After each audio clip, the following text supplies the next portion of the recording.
This segment is brought to you by Central National Bank. Put our ag professionals to work for you. My name is Keith Thompson.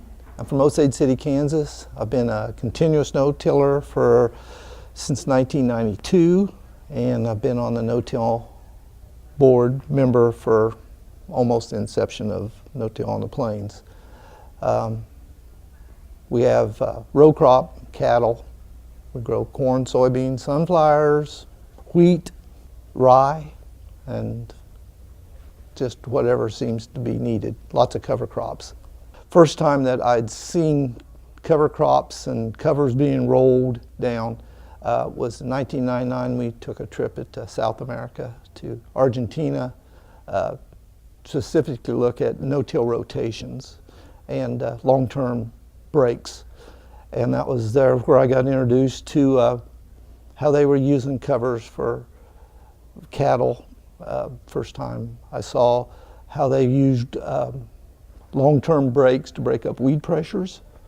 I remember one of the pastures we was in, I was telling the guy that if I was concerned about how many thistles it had in the pasture, and I said, you know, in Kansas, that we would get a ticket for a noxious weed. And he said, well, he couldn't understand why that was a problem, because that was the last year that was a pasture. It's going to be 3 or 4 years of crops and there'd be no more thistles. And that was, I want to say, the time that when it really got to understood how a long-term doing something and a break from something would help you control weeds. Soil. One of the reasons I moved to no-till was to keep soil losses. We were seeing lots. I didn't like seeing the soil blow. I didn't like worked ground. Again, it was real rough. And water conservation. That was the reasons I got started with no-till. But the longer you no-till, you keep learning more and more, and you find out that there's more to it than just not working the soil. That's just step one.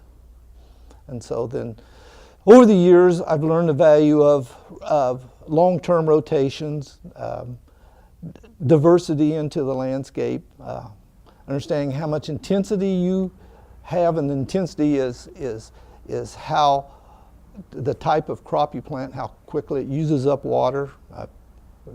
Where I live, we actually started growing covers to use up excess water we had in the spring so we could just plant.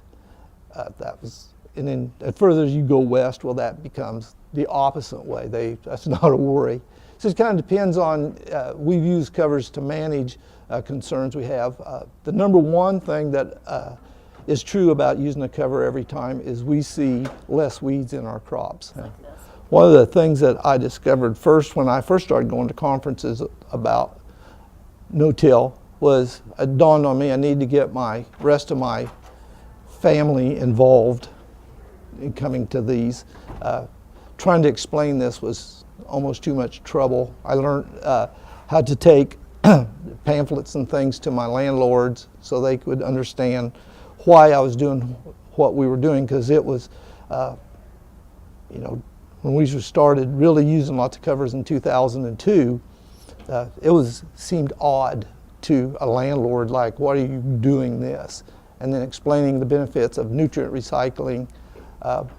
The big term now everybody uses is soil health, and there is truth to a healthy soil grows healthier crops. You see it all the time.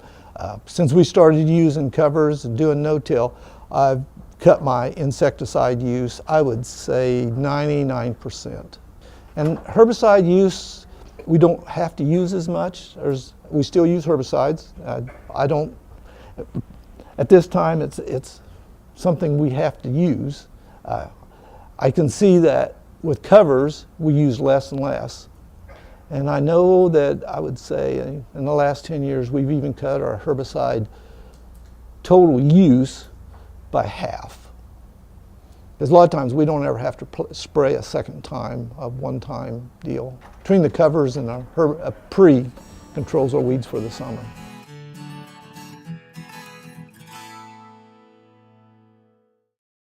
American innovation is being driven in places you might not expect by people like Brent Hayek, an Oklahoma family farmer. who recently set a world land speed record in a Ford Super Duty pickup truck powered by renewable B20 biodiesel. Advanced performance is here, now, putting America on the fast track to more jobs and energy independence. Biodiesel, America's advanced biofuel.